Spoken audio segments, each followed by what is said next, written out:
എനിക്കിന്ന് നാട്ടിലേക്ക് പോണം. നാട്ടിലേക്കോ? അതെ, എന്റെ വീട്ടിലേക്ക്. ഗോപിയെ വരാൻ പറഞ്ഞ് കമ്പി അടിച്ചിട്ടുണ്ട്. ഇത് തീരുമാനമാണോ? അതെ, നിങ്ങൾ ആദ്യം കുടിച്ചു വന്ന ദിവസം തന്നെ ഞാൻ തീരുമാനിച്ചതാണ്. ഇനിയും നിങ്ങൾ കുടിച്ചു വന്നാൽ നിങ്ങളെ ശല്യപ്പെടുത്താതെ ഒഴിഞ്ഞു മാറുന്നതാണ് നല്ലതെന്ന്. ഇന്നലെയും നിങ്ങൾ കുടിച്ചു ബോധം നശിച്ച് ഒരു അന്യ പുരുഷനെയും കൊണ്ടല്ലേ അർദ്ധരാത്രിക്ക് വീട്ടിൽ കയറി വന്നത്. ശേഖർ സാർ നമുക്ക് അന്യനാണോ? പിന്നെ അയാളും എന്റെ ഭർത്താവാണോ? ഞാൻ അയാളുടെ ഭാര്യയാണോ? ഇന്നലെ അയാൾ എന്നെ കയറി പിടിക്കാൻ വന്നു, എന്നെ ബലാത്കാരം ചെയ്യാൻ വന്നെന്ന്. നിങ്ങളെ വിളിച്ച് ഞാൻ കരഞ്ഞു. നിങ്ങൾ അറിഞ്ഞോ? അറിഞ്ഞില്ല. നമ്മുടെ പട്ടിയില്ലേ, അവനാണ് എന്നെ രക്ഷിച്ചത്. എന്റെ മനഃശുദ്ധി കൊണ്ടും ഭക്തി കൊണ്ടും മാത്രമാണ് ഞാൻ രക്ഷപ്പെട്ടത്. ഇന്ന് വീണ്ടും നിങ്ങൾ മദ്യവെച്ച് നിങ്ങളുടെ ശേഖർ സാറിനെ കൂട്ടിക്കൊണ്ടുവന്നാൽ ഒരു പക്ഷെ എനിക്ക് രക്ഷപ്പെടാൻ സാധിച്ചെന്ന് വരില്ല.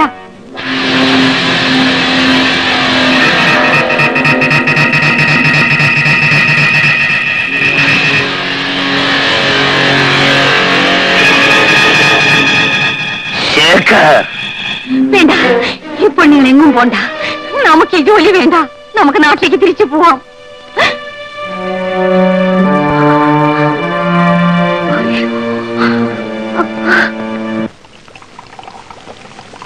എങ്കിലും ഒരു പട്ടി സാറിനെ ഇങ്ങനെ തോൽപ്പിച്ചു കളഞ്ഞല്ലോ. കഷ്ടമായി പോയി. തങ്കപ്പ, ഞാൻ പരാജയപ്പെട്ടിരിക്കുന്നു. ജീവിതത്തിൽ ആദ്യമായി. ശേഖർ, രാഘവൻ എന്താ അവിടെ നിൽക്കുന്നത്? ഇവിടെ വന്നിരിക്കണം.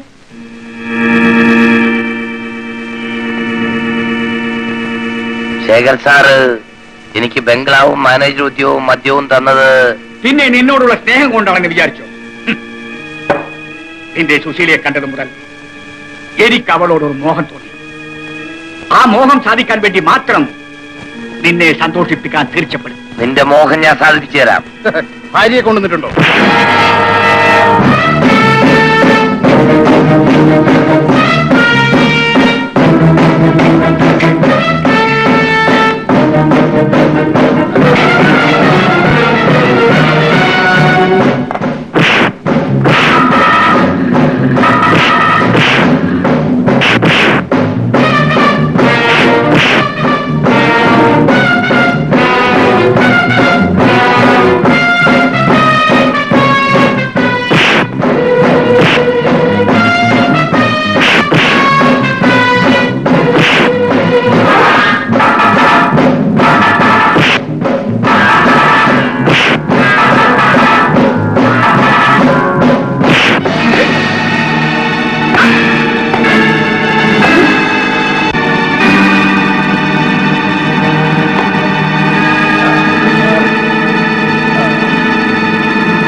സുശീലേ, നീ എന്നെ ഇനിയും ശരിയായി മനസ്സിലാക്കിയിട്ടില്ല.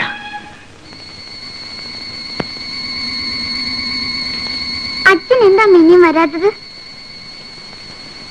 മോൻ ഉറങ്ങിക്കോ, അച്ഛൻ വന്നിട്ട് വിളിക്കാം. വേണ്ട, ഞാൻ അച്ഛൻ വന്നിട്ട് ഉറങ്ങുന്നുള്ളൂ.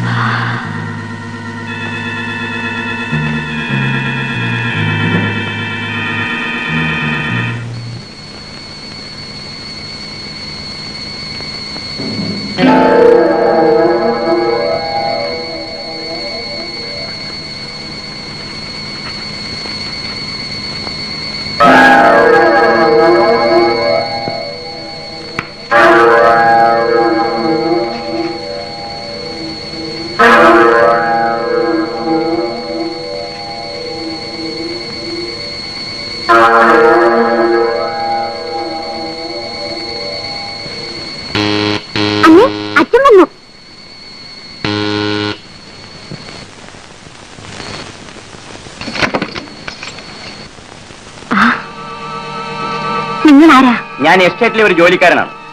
രാഘവൻ സാറ് ശേഖരൻ സാറിന്റെ ബംഗ്ലാവിൽ ഇരിപ്പുണ്ട്. നിങ്ങളെ കൂട്ടിക്കൊണ്ടെല്ലാം പറഞ്ഞു. ഈ അസമയത്ത് അവിടെ എന്താ വിശേഷം? അതൊന്നും എനിക്കറിയില്ല. ഇല്ല, ഞാൻ വരില്ല. അത്യാവശ്യമാണെങ്കിൽ അദ്ദേഹം തന്നെ വന്ന് വിളിച്ചോണ്ട് പോട്ടെ. എന്റെ കൊച്ചിനെ വിട്.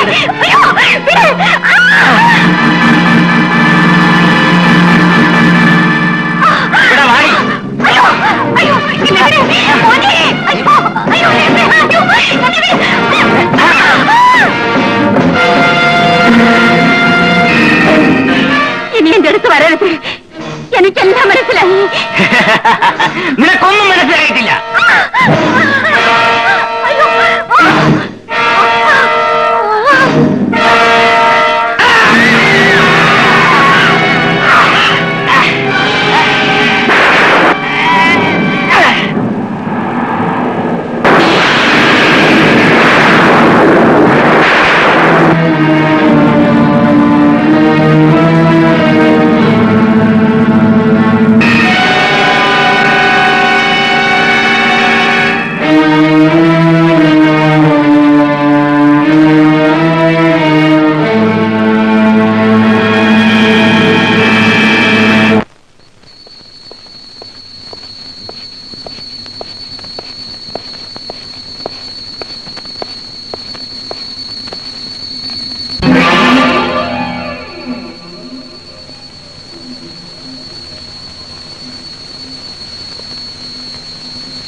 സുശീലേ, സുശീലേ, രാഘവേട്ടാ,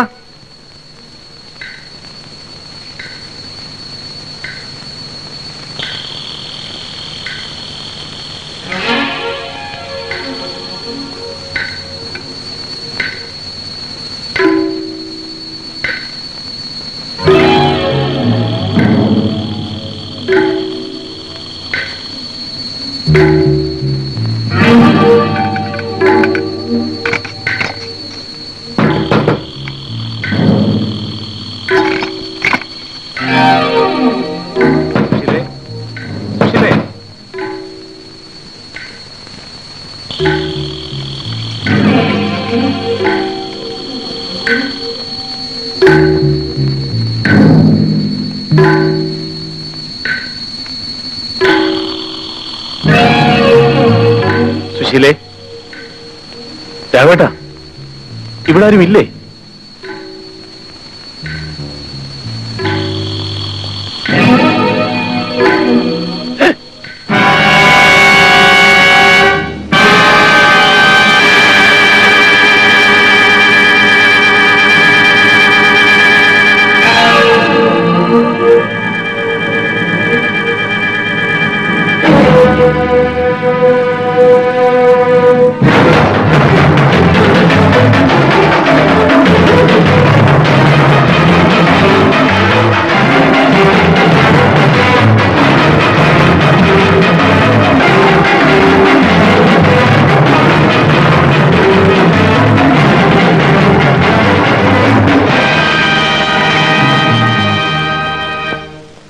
മൃതശരീരം അവിടെ വിട്ടിട്ട് വന്നിരിക്കുന്നു.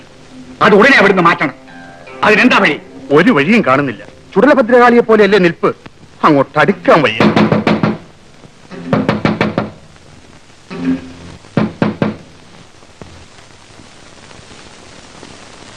ശേഖർ സാർ, ഞാനാണ്. എന്ത് വേണം? ഞാൻ രാഘവന്റെ വീട്ടിൽ നിന്ന് വരികയാണ് സാർ. രാഘവന്റെ വീട്ടിൽ നിന്നോ? ഞാൻ അദ്ദേഹത്തിന്റെ അളിയനാണ്, ഗോപി. അവിടെ ആരെ കൊന്നിട്ടിരിക്കും സാർ. വാട്ട്? കൊന്നിട്ടിരിക്കുന്നു? അതെ, രാഘവട്ടനെ സുശീലയെ അവിടെ കാണാനുമില്ല. നമുക്ക് അന്വേഷിക്കാം. എന്തായാലും നിങ്ങൾ ഈ കാര്യം ഇവിടെ വന്ന് പറഞ്ഞത് നന്നായി. തങ്കപ്പ, നീ ഗോപിയെ കൂട്ടിക്കൊണ്ട് രാഘവന്റെ വീട്ടിലേക്ക് പോ. ഞാൻ പോലീസിൽ ഇൻഫോം ചെയ്ത് ഉടനെ അങ്ങോട്ട് എത്തിക്കോളാം. ശരി, വരൂ.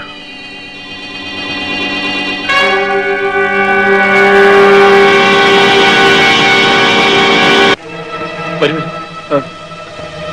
ഇതാ, ഇതെങ്ങനെ സംഭവിച്ചെന്ന് ഒരു പിടിയും കിട്ടുന്നില്ലല്ലോ. നിങ്ങൾ ഇയാളെ അറിയില്ലേ? എനിക്കറിയില്ല. രാഘവട്ടനും സുശീലയും കാണുന്നില്ലല്ലോ. അതാണല്ലോ ഞാനും ആലോചിക്കുന്നത്. ഇനിയിപ്പോ എന്ത് ചെയ്യും? വിഷമിക്കണ്ട, എല്ലാം വേണ്ട പോലെ ശേഖരൻ മുതലാളി ചെയ്തുകൊള്ളു.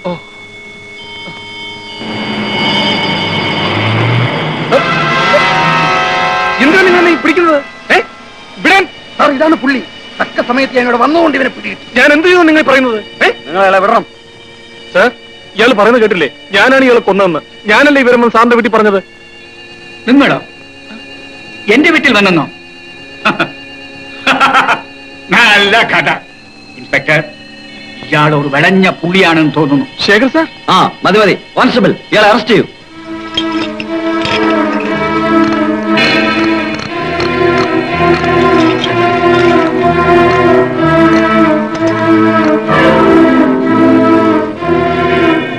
കോൺസ്റ്റബിൾ, നിങ്ങളോട് വെയിറ്റ് ചെയ്യൂ.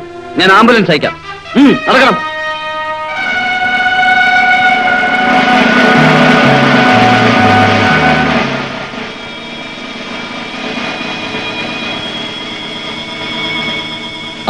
ശേഖർ സാർ, നിങ്ങളും എന്റെ കൂടെ സ്റ്റേഷൻ വരെ വരണം.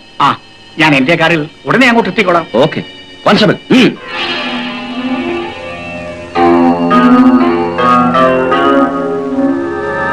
തങ്കപ്പ, സുശീല രക്ഷപ്പെട്ടിരിക്കുന്നു. അവൾ ജീവിച്ചിരിക്കുന്നിടത്തോളം നമുക്ക് ആപത്താണ്. ഉടനെ അവളെ കണ്ടുപിടിക്കുവാൻ ഏർപ്പാട് ചെയ്യും. ശരി സാർ.